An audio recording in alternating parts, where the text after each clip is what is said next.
taught us anything, it's that we are more powerful when we come together as a community to share ideas and help make each other better.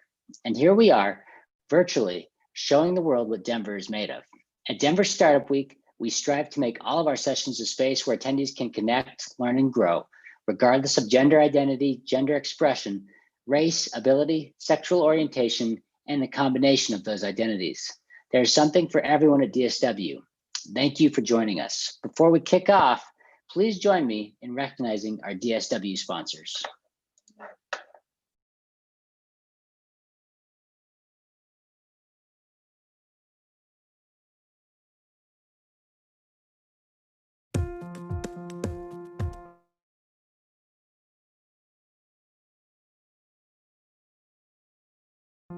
Of our sponsors.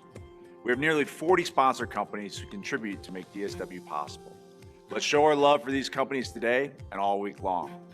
Thanks to our title sponsors, Downtown Denver Partnership, JP Morgan Chase, Prologis, and Zero. Our track sponsors who have made all the great content you're hearing today possible. Battery 621 in the Public Works, Capital One Cafe, Colorado Lending Source, Friday Health, Quizlet, Exactly, Zayo, and Zestful. Our headline event sponsors are bringing you inspiration from around the country. Thank you to Wix, Kenzen, MAPR Agency, Obsidian HR, Kickstart Fund, Promontory Mortgage, Molson Coors, and Comcast. Finally, thank you to our partner and member sponsors listed on the screen. Thank you for your support of Denver Startup Week. Now let's get to it.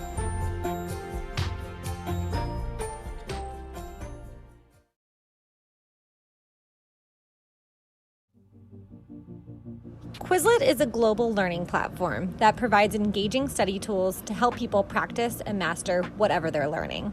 Every month, over 50 million people use Quizlet to study any subject imaginable, for school, work, or as part of their personal interests.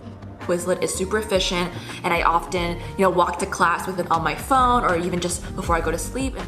Combining cognitive science and machine learning, Quizlet guides students through adaptive study activities to confidently reach their learning goals. Quizlet has over 200 employees across 3 offices in San Francisco, Denver, and London. Being at the Denver Quizlet office for the last year has been pretty incredible. Seeing the office grow while maintaining its, core connections to our values. It's been an incredible experience to be a part of, seeing how humble, candid, and open everyone has been, and being part of a mission-driven company in a time of uncertainty has been incredibly rewarding. So I look forward to, what the future brings, because the last year has been a wonderful experience. Thank you, Quizlet. Hey everyone, my name's Adam Bauman and I'm part of the Quizlet team here in Denver. I'm proud to work for a company that's goal is to help every single person on this earth become a better lifelong learner. One of my favorite things about working at Quizlet is how much we follow our company values. There's always learning opportunities. We encourage everybody to teach themselves something new, as well as help each other learn. Whether it's from art classes or lunch and learn talks on latest technologies, there's always something new to find and help yourself grow. And I really feel like that's one of the best things that any company can offer is growth and opportunity.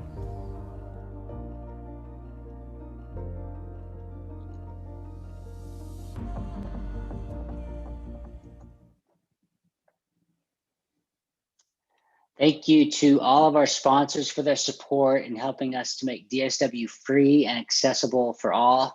A special shout out again to Quizlet for being a developer track sponsor of it and helping make this whole week come together. With that said, excited to kick off this panel discussion. We have a pre-recorded video for you, but the whole panel is also going to be here. They're going to be available to discuss things in chat and Q&A as the video is rolling, and they're planning to do live Q&A after the session plays. I hope everybody enjoys.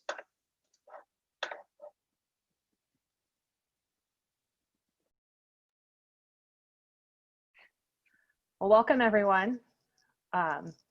We are here to talk about In Defense of the Old Hotness, Legacy Code and Iterative Solutions. So if you're not in the correct session, that's okay. Please stay and just listen.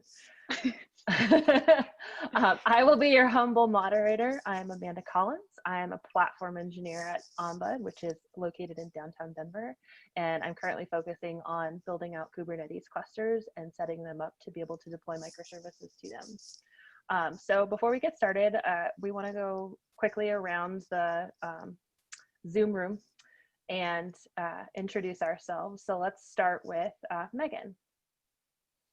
Hello, everyone. I am Meagan Cooney. I'm an engineering manager at Ibotta here in Denver.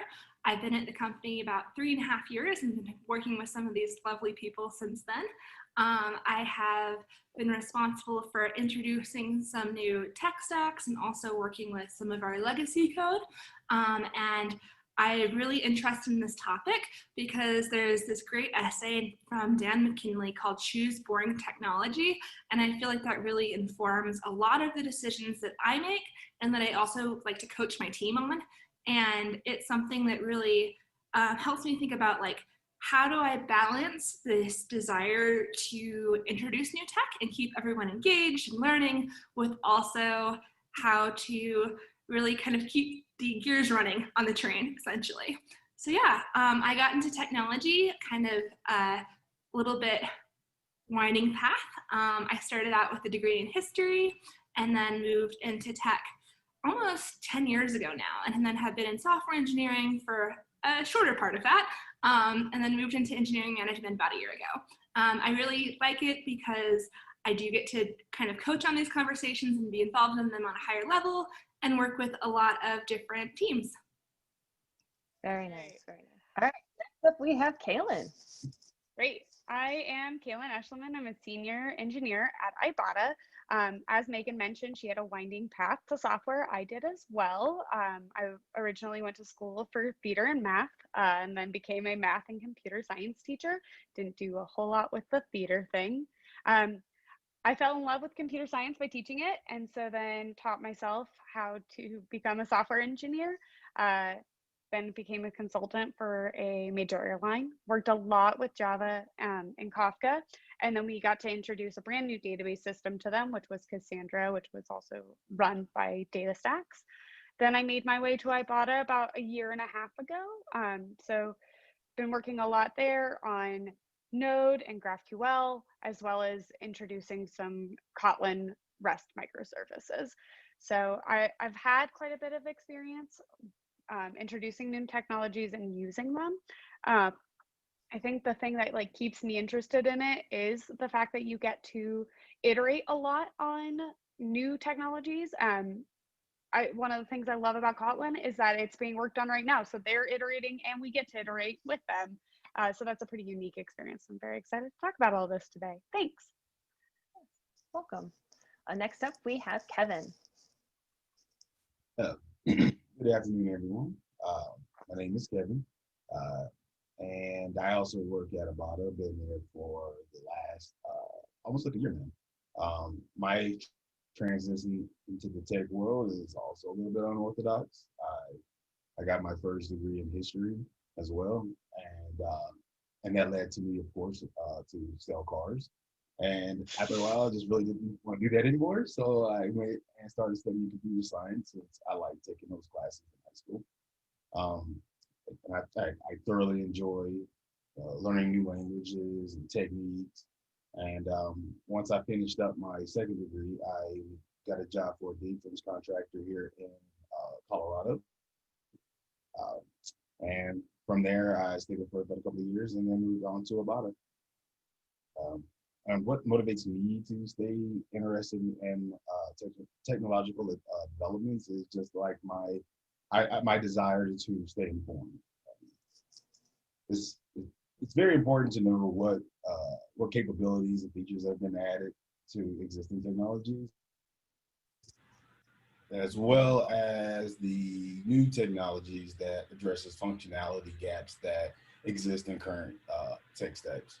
So this really what just kind of keeps me going is just I want to be able to know what's going on so I can apply that to my work, everyday work. Mm-hmm. Very nice. And last but not least, we have Jesse. Hi, Jesse. Hey, Amanda. Hey, everyone. Thanks for having me. My name is Jesse Spivak. I am a senior engineer at Ibotta. And I've worked at Ibotta for the past 3.5 years. Before that,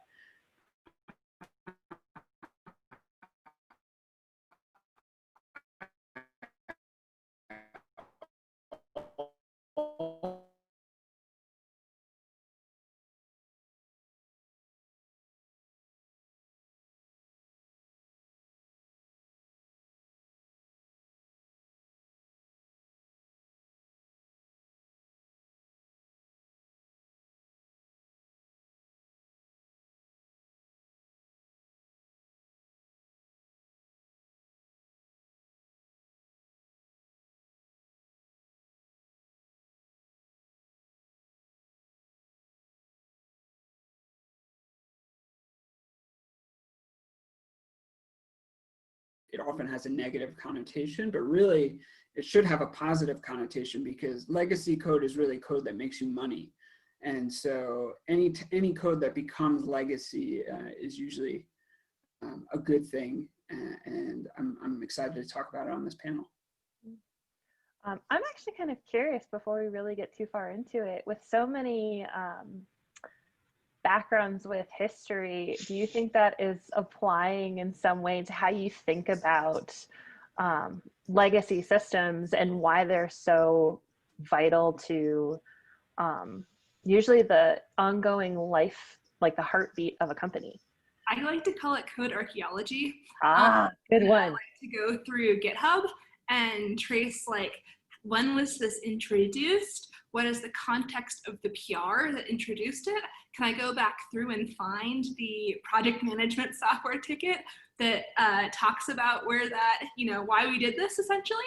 And it really helps me, like, I think it, like, have that respect for whatever was introduced, I guess is what we might call it, or like that full understanding of like the why. And I think that actually probably does lend to a lot of my appreciation for kind of legacy code, because it really helps me see like the choices that were made and how we got to now. And then also you can kind of like, as part of that archaeological process, see how it's evolved over the last years, and like, what was changed, what stayed the same. Like sometimes that is the most interesting, like the part that hasn't changed. Mm-hmm.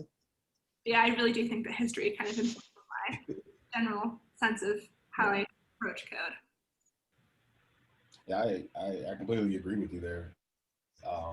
For me, it's just like even with history and with computer science, is that it's really important to know where you've been, what were the reasons behind it, and that can help you lead to where things are going to go. And that's just like my thought process with that. Yeah.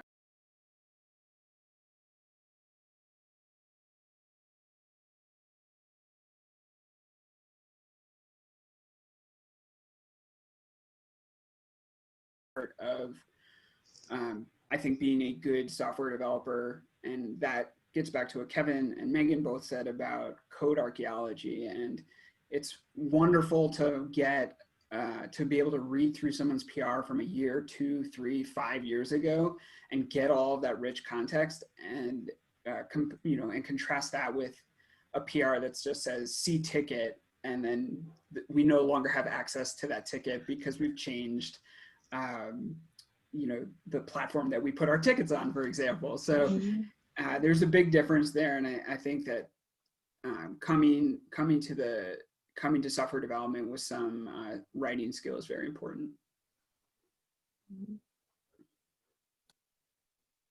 All right, let's get right to it then. So first off, I would like to say thank you for being here. This is, I think, gonna be a lot of fun. But first question I would say is introducing a new technology. First off, what went well, what did not go well? Because we all have stories, I'm sure.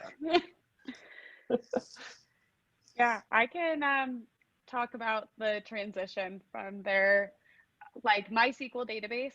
So this airline had this database for 15 years. Wow. Very, older. They had a lot of their daily operations that very much relied on the data being set up the way that they had it set up. Mm-hmm. So when we were introducing this new database and trying to stream over their data and try to transition them over, there was a lot of conflict for them, because they were like, this is not how we used to query the data. Why do we have to change it?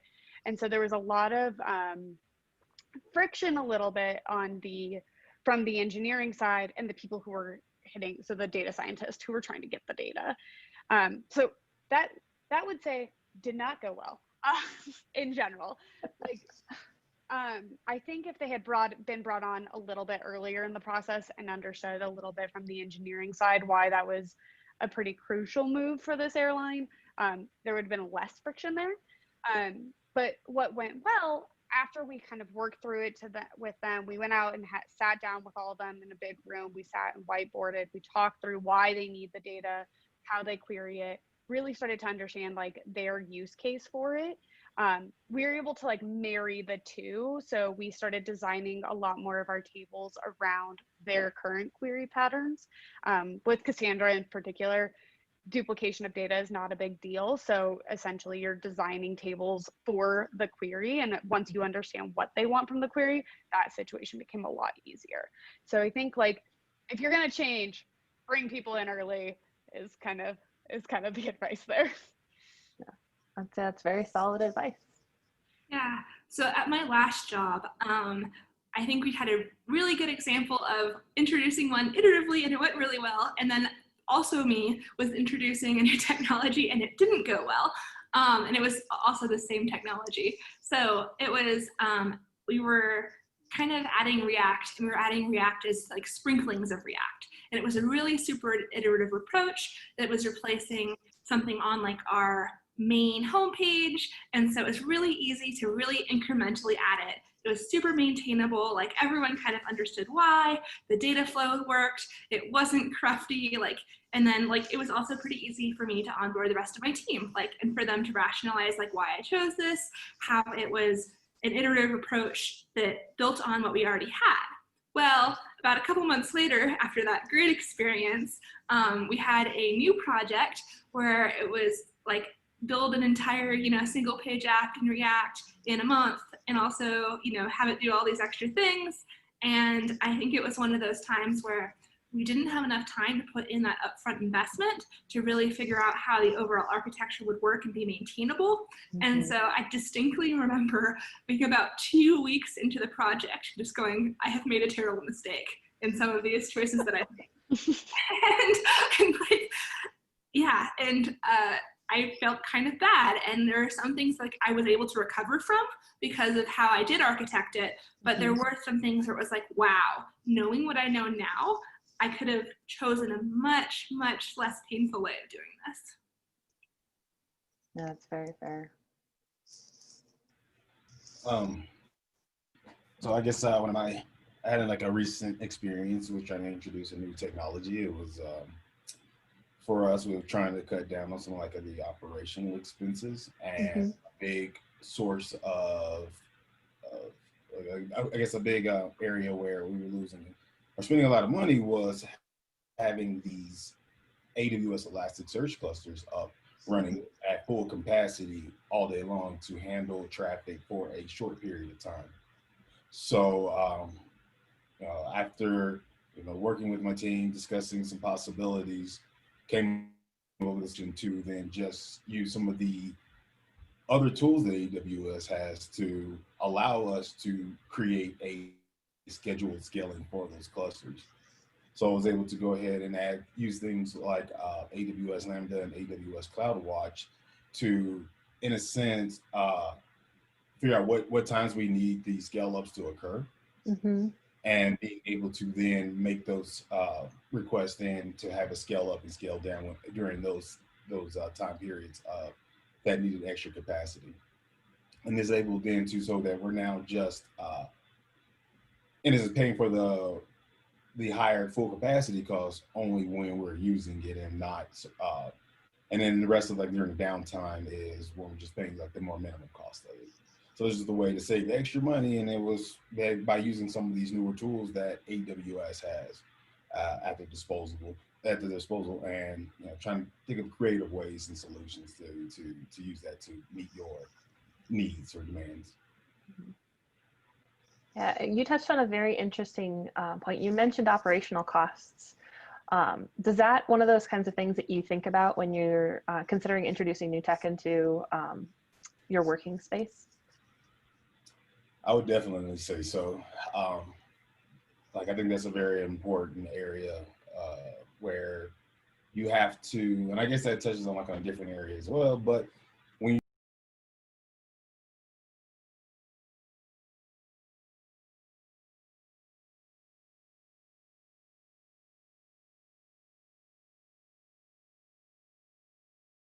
hours needed to remove from one tech to another, and what are the benefits from it? So that operational expenses are one of the factors that, something that can factor in pretty importantly for making those changes, in my opinion. Jesse, you have something to add? Yeah, I mean, I've had some interesting experiences introducing new technology and making mistakes along the way. And I won't name the technology because I don't think this is an example of the technology having something wrong with it. I also don't want to get in trouble or trolled by anyone. So I think this is really the case that I'm talking about. There was really a mismatch between the technology and the team. And so you can have a new technology or a newer technology that could fit a lot of situations, but if that doesn't fit your team dynamic, your team situation, then it's going to be a tough sell. And that was really my experience. We were pulling some billing logic out of the Rails monolith that is the main backend of the Ibotta application. And we chose a framework that very few of us had very much experience with at all.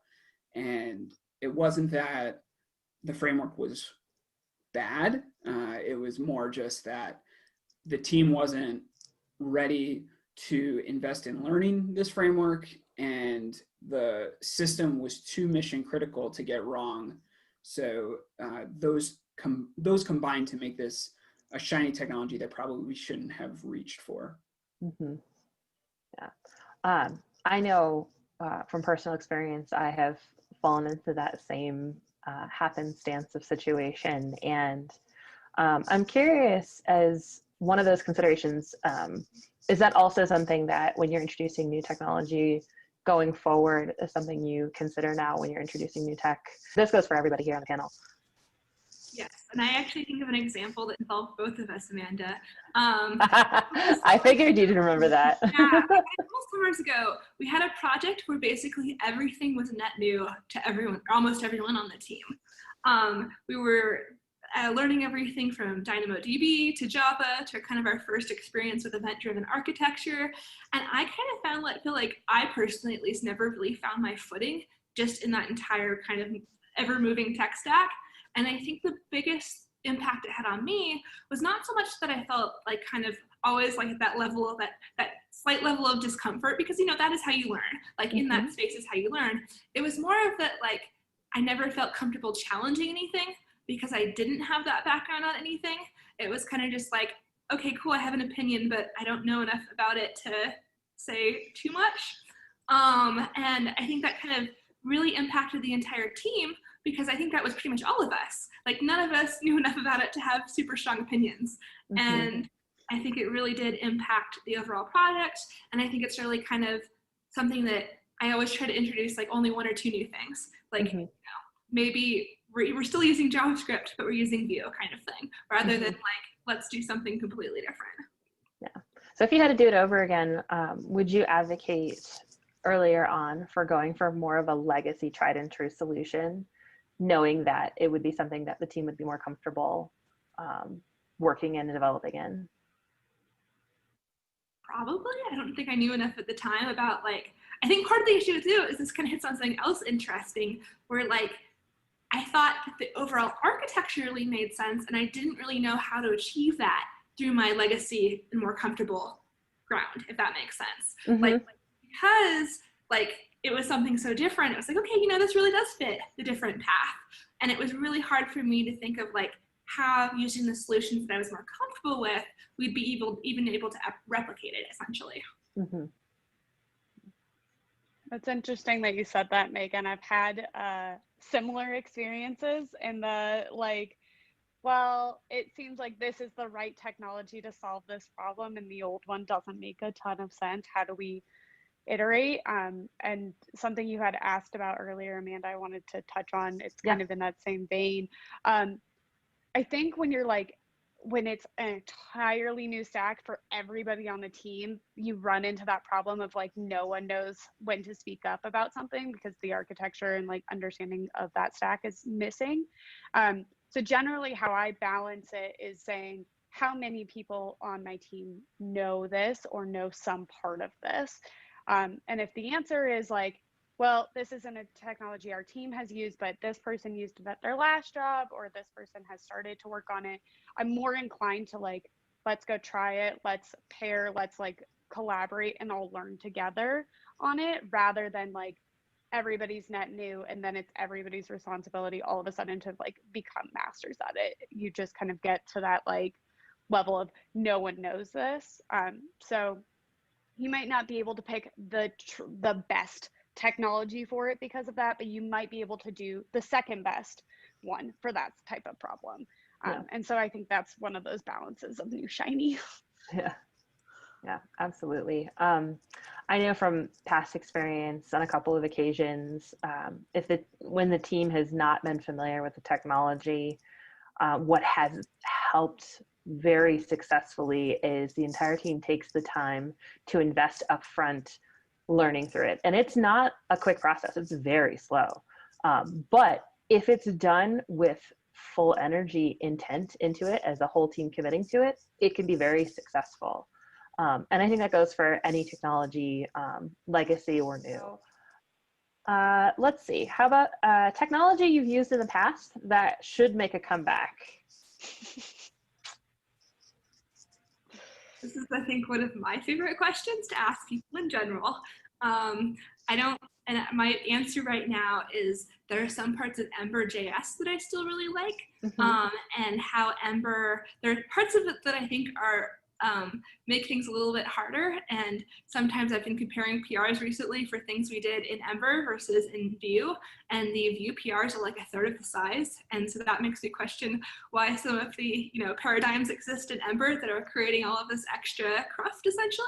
But the part I still really like about it is how it has a really kind of interesting way of mapping data and kind of using this thing called Ember data that I think is really powerful. It does create some like very tight coupling to your backend implementation, and sometimes that can cause some headaches as well. But like, I just really think that having had to resolve that problem in other frameworks and use like different technologies or different solutions each time, and I think that like that is just, I like having that kind of comprehensive solution and some of the power that it provides.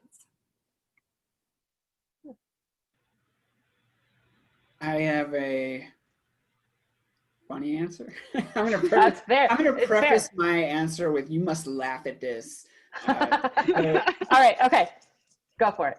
Planet Argon is a Rails consultancy, and they put out a Ruby on Rails community survey every year or so, or every 2 years, I think. And they ask the community, the Ruby on Rails community at large, what JavaScript frameworks you use to try to gauge what's most popular. And I was blown away by I think it was the most popular, if not the second most popular, but it was jQuery. Okay. And I remember teaching myself jQuery back when I was an educator. And then I remember learning jQuery more formally at code school and thinking like, why are they teaching me this? This was old 5 years ago. And now to see it on the survey that it's still very popular.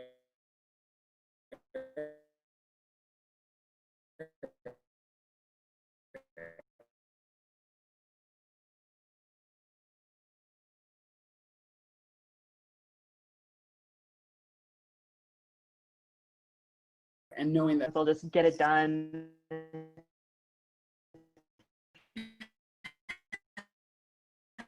Quick dirty hack just to figure out how to make it work.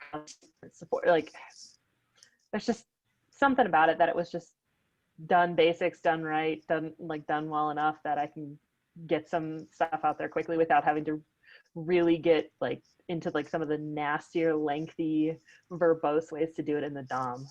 So yeah, I have to agree with that one. There's been times where like I've gone back to jQuery after using like React, just because it was a small project that I needed to hammer. That's a great way to put it.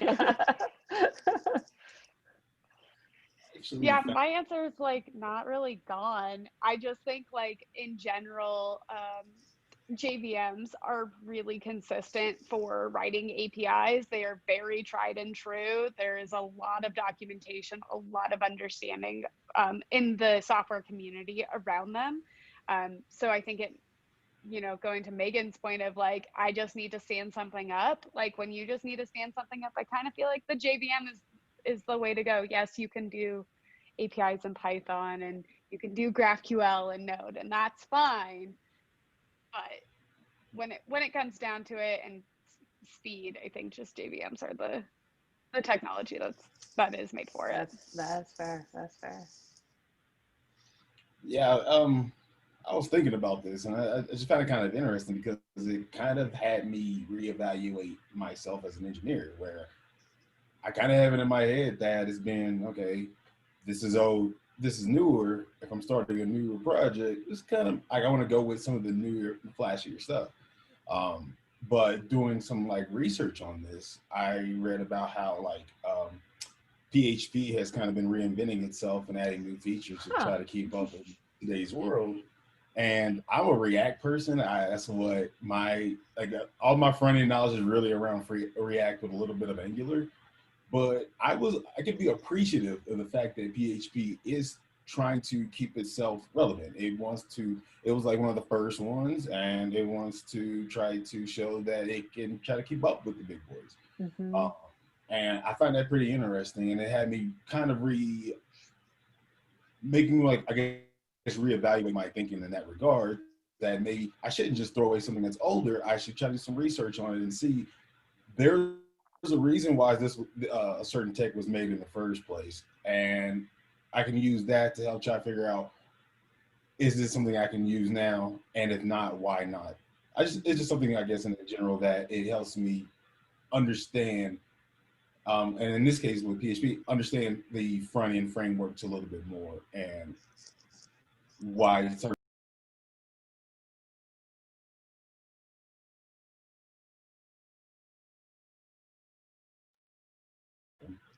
But that was just something I thought was kind of interesting, that it, you know, it's not many times I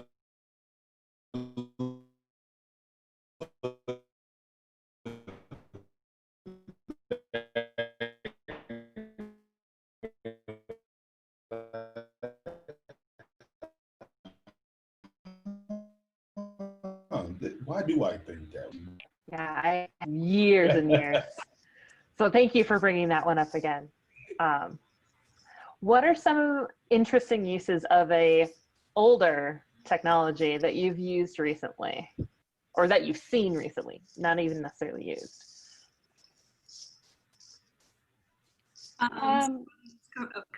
Sorry. No, go ahead, Megan. You're good. And how it just still feels so interactive and snappy. It just feels like so many times now, like my first inclination is like, oh, you know, like I'm not going to server render it. Don't even start there. Don't even really think about it. Mm-hmm. But I thought that they did some really interesting things, and it really had me kind of like not necessarily reevaluating things I've done recently, but like, okay, going forward, like this might be something that I actually consider. Yeah, to piggyback off that, like when I was learning Ruby on Rails at Turing, I spent a lot of time writing ERB files, writing templated views, just doing this server-side rendering of HTML, sending it over the wire as a full page. And I remember coming out of that and getting into more of the professional world and seeing how apps actually work, and feeling like I've been cheated. Like, why did I spend all this time on server-side rendered HTML, and like nobody does this anymore? And now I'm a user of the Hey app, the Hey email, and I love it. I can talk all about how much I like this app. And it blows me away that that's fundamentally what they're doing. They're using templates on the server. They've decided that they would much prefer to write Ruby than HTML or JavaScript, and they try to use Ruby to write as much HTML and JavaScript as they possibly can. And that is super compelling, super interesting, and it just is amazing to see what a quote unquote older technology can do, and stand that up against basically any modern day app. Mm-hmm. Kalyn, you had something to say earlier. Yeah, I mean, I just, not to harp on my favorite language more, but like, but the Java, right, being the older technology, the fact that Kotlin is really just built on top of it, they use a lot of stuff that like people liked about other languages and scripting languages and tried to pare down the verbosity of Java into a more cohesive language. And that, like, they did it to help like Android developers first, and now it's like seeping its way into the back end. I just think it's overall really cool. It's a nice way to like bring an older technology more to a more modern place, which is just cool and interesting. Also, Kotlin's the best, so. Another interesting, more current eventy thing is, I don't know if you all saw, like at the start of the pandemic, the New Jersey governor made like a public cry for developers, for people to help on the New Jersey unemployment system, which is written in COBOL. So that might be, maybe that is coming back, but that's rough. This discussion of old technology and sort of mission critical systems, and what technologies we choose for those mission critical systems, given that choice, I think is very very of the time. That reminds me, I don't know if it's made a comeback or anything like that, but I'd say probably about 10 years ago, somewhere around there. I remember working with scripts written in Fortran, and they were pretty crucial to the process that I was working on. We were doing image processing, and I mean, it was not a language I was familiar with, but it did what it needed to do, and it did it well, so can't complain.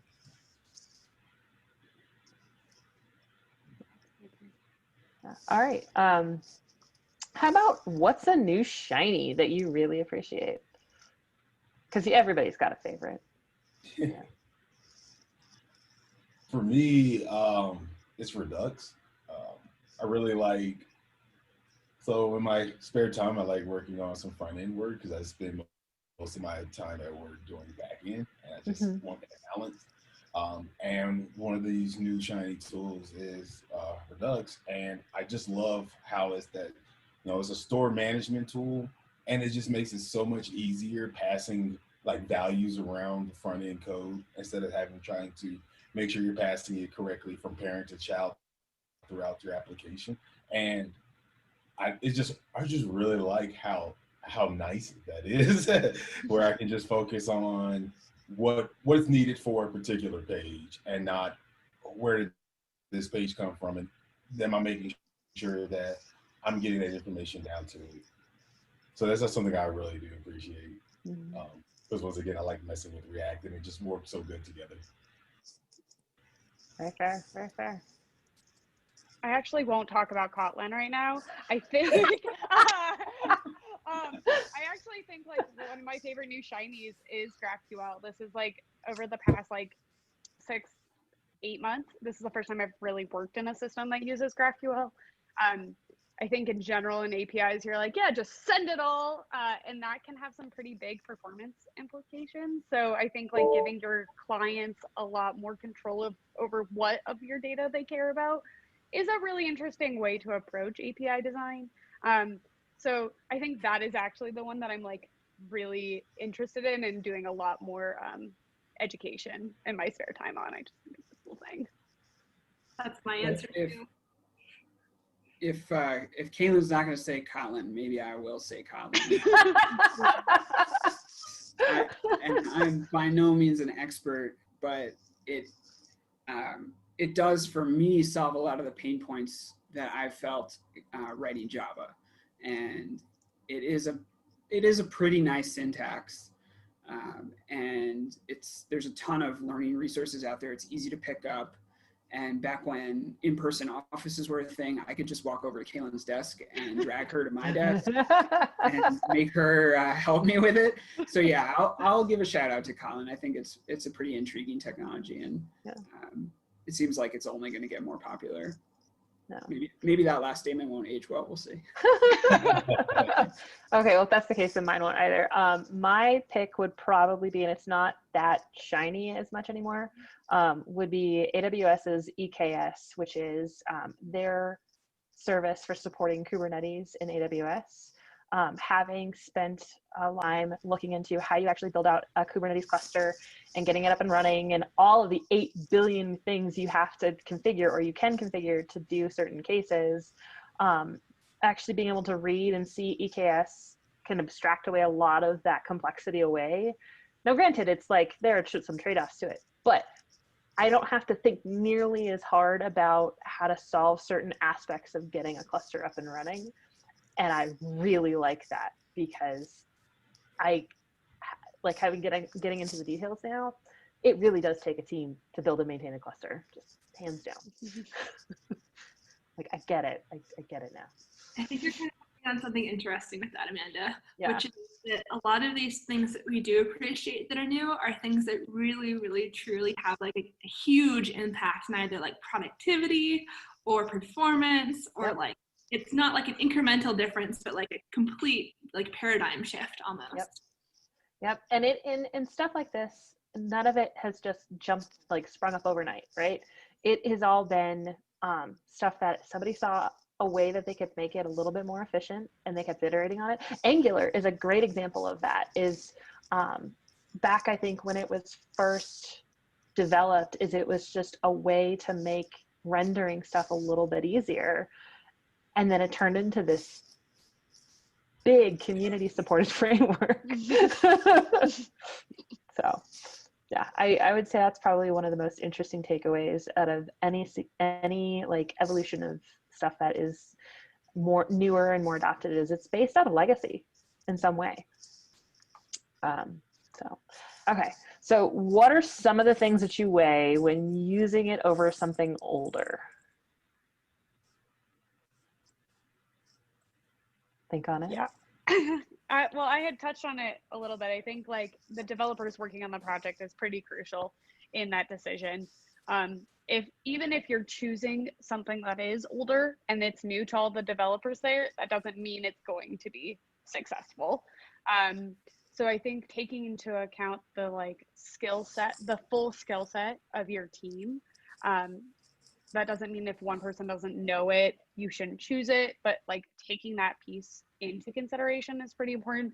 I think Kevin mentioned this earlier, but cost is also another pretty critical component of that, especially if you're replacing a system where you're like, hey, we're going to make it more expensive. That's not going to work.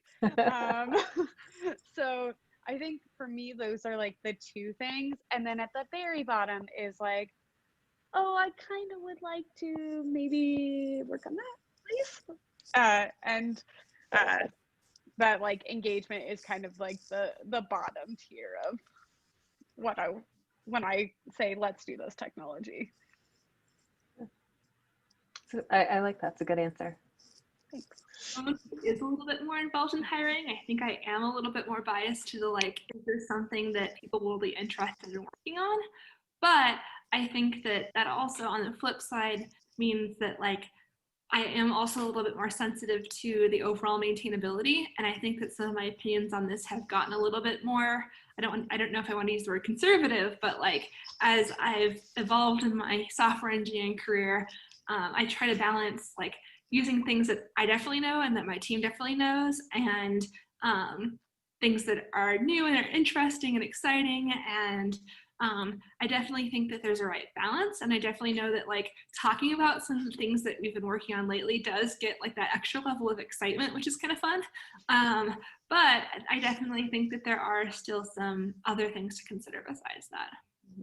I think that's a great point, is bringing up the maintainability considerations when you're thinking about potentially recruiting folks into the company to help develop on it. Because I know when I have weighed pros and cons for picking technologies for projects, that has been a consideration. Is, yeah, I could pick that super awesome latest framework, but if it's not something that a lot of people are familiar with in the ecosystem right now, especially if it's like local to Denver, not that it has to be, it could be a remote developer as well, like it's harder to find people that will actually help build and support it long term, because you know, stuff can stick around for a while. I mean, we are talking about legacy stuff here. So, Kevin or Jesse, you have anything to add? I just agree with everything that y'all are saying there. Yeah, you gotta weigh the cost, the how, and you know, how many people actually know that technology, the time that you have to put in. If you want something new, but you have to train others to get to the point where they can actually use it. Those are all the things you have to weigh before you can kind of make a decision on that.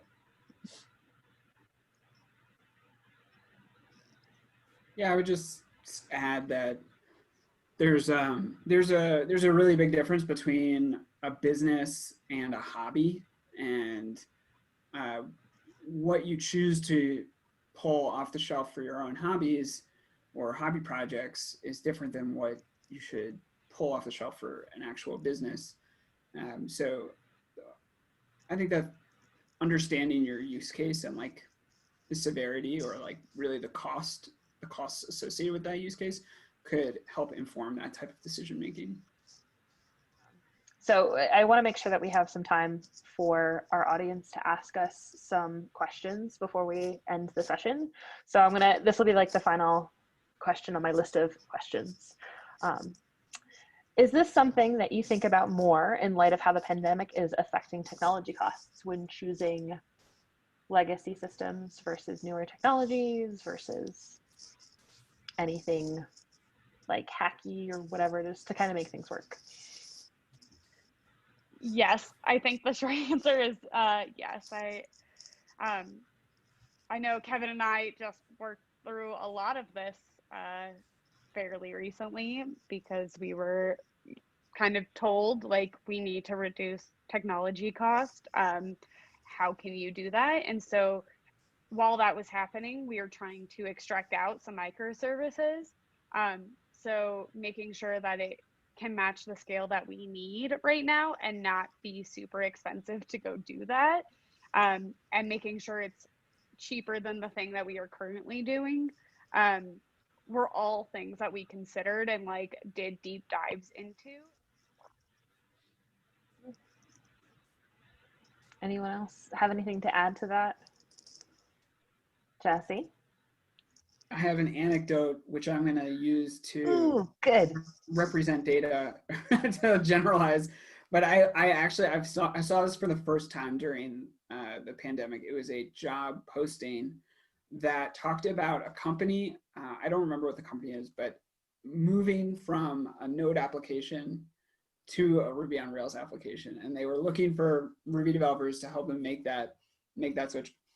And that is the first time I've ever seen that. It seems to me like it's usually the other direction. Yeah. Right, like companies with a legacy Rails app that they want to move to Node or that they want to move to some other language. So I thought that was pretty interesting.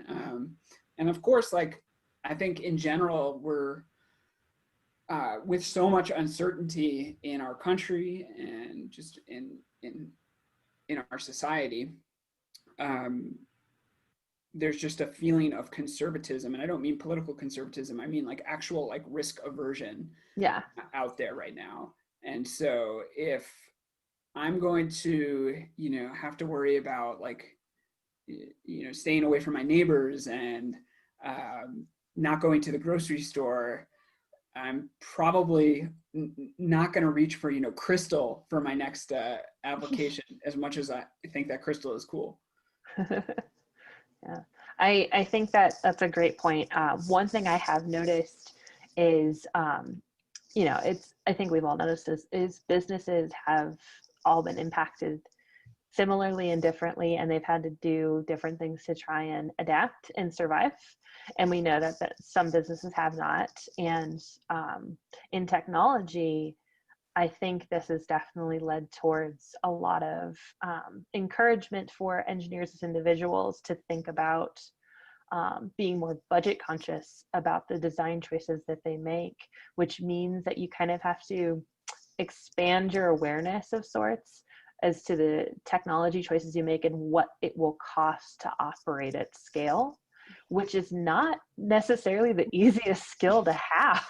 Because that does require some predictive thinking to try and anticipate how much is this going to get used and hit, and trying to balance, okay, it's going to cost this many dollars every month in order to run it, and compared to a different technology which might behave differently and get set up differently. So I think that's been a very interesting evolution out of this whole thing, and I kind of hoped that that's like a thought train that people kind of keep looping in the brains, because it's important for successful business. So that's kind of my 2 cents on the thing. Yeah, I like that you brought that up. We did, to give another anecdote, we did just do that. We weren't positive what the scale of our new thing was going to be. We can kind of guess based on what we had. So we started actually by using like just a pay per use sort of thing to see how far up. And then we started doing calculations later to say, okay, is it now cheaper for us to actually just prepay for everything or keep this pay per use? And so that was still an iterative approach that we used. So we didn't have to like define the world before we started the thing. We just were like, okay, we know for this amount of time, we're going to do the side. Mm-hmm. I think that's a very smart strategy when you don't really know for certain how much usage something will get.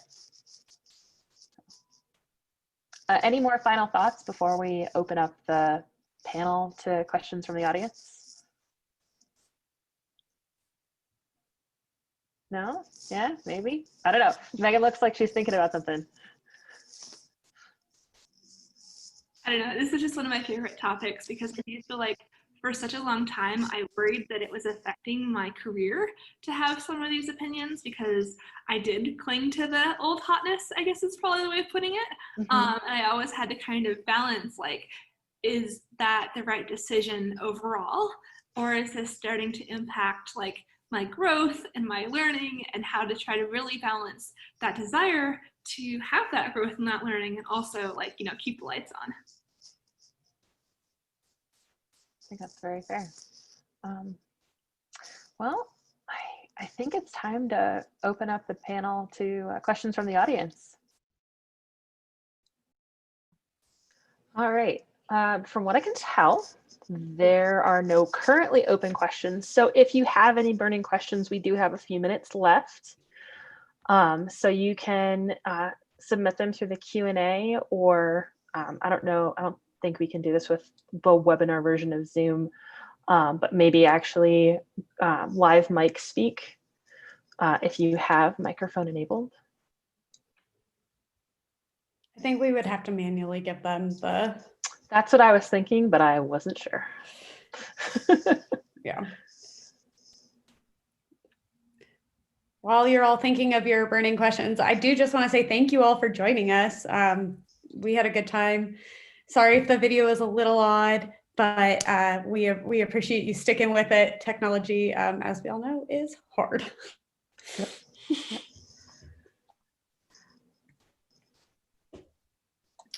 I'm curious, would anyone change any of their answers or redact anything? It's been a week since we recorded this, so I'm wondering if in that time anyone has changed their opinion dramatically about legacy code or the languages they promoted. Well, my husband did give me a little bit of crap about saying GraphQL was new shiny because it came out in 2012. So I still consider it new shiny. He can just accept that. Yeah. 2012 is recently enough. Yeah, and we did have one question earlier on about would you consider Node.js old? And we did have a little bit of answers from the panelists throughout the process. So my personal take on it is seasoned, but I wouldn't call it old. And that's because I've worked with stuff that has come out earlier, and I'm not talking about Fortran. Looks like we do have some questions. The first one is from Trisha, who asks, is it easy to find documentation for legacy systems?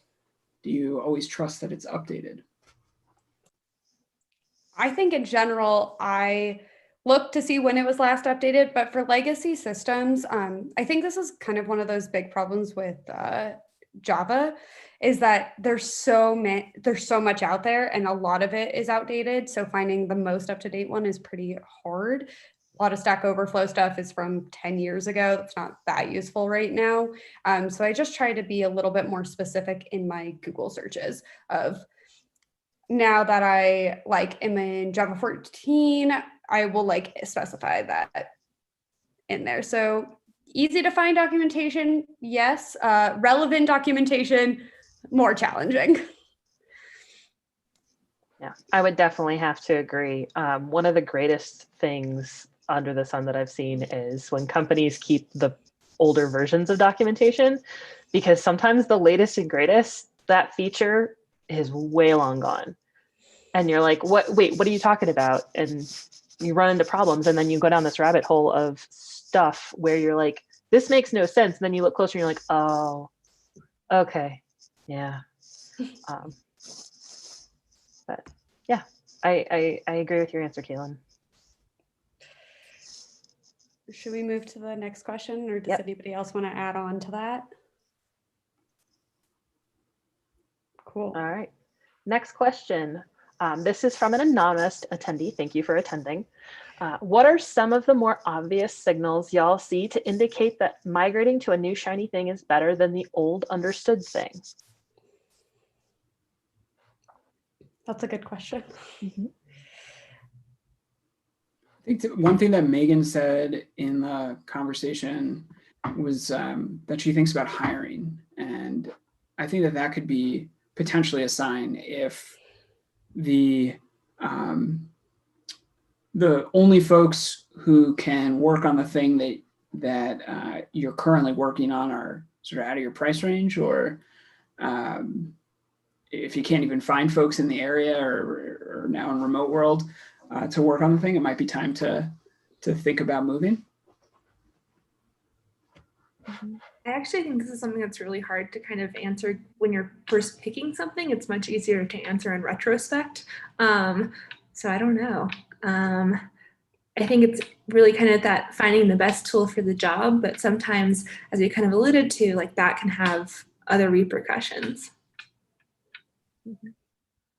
I do think, to go off of that, Meagan, one of the things that we tend to do when we're picking a new system is I like to just throw out a random idea that may or may not happen. So sometimes I'll present a new stack and just say, should we try this? And then we can talk through the pros and cons of that, but at least presenting it as an option kind of helps us figure out, is that the best tool for the job? Would that make sense for our team? Mm-hmm.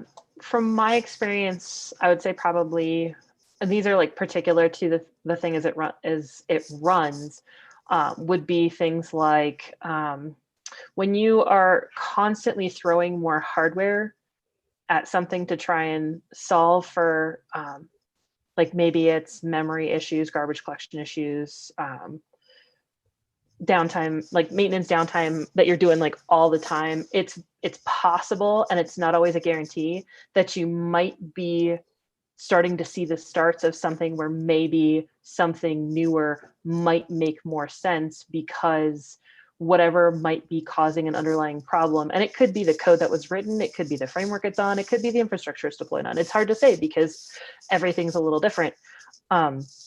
But it might be a good indicator to start looking into certain things that might help solve some of those problems in order to try and alleviate some of that maintenance cost, because when this stuff runs, it can just kind of build over time, and it can get progressively worse from a running and maintaining perspective. So that would be my thing is like when you start to notice like the little things kind of adding on to each other. Do we have any more questions? We are at time. All right, thank you everyone so much for attending. I really enjoyed this conversation, and if you're interested in continuing, definitely reach out to us on LinkedIn or in other avenues. But thank you so much. Yes, thank you for coming. I hope you had fun. We had fun. We greatly enjoyed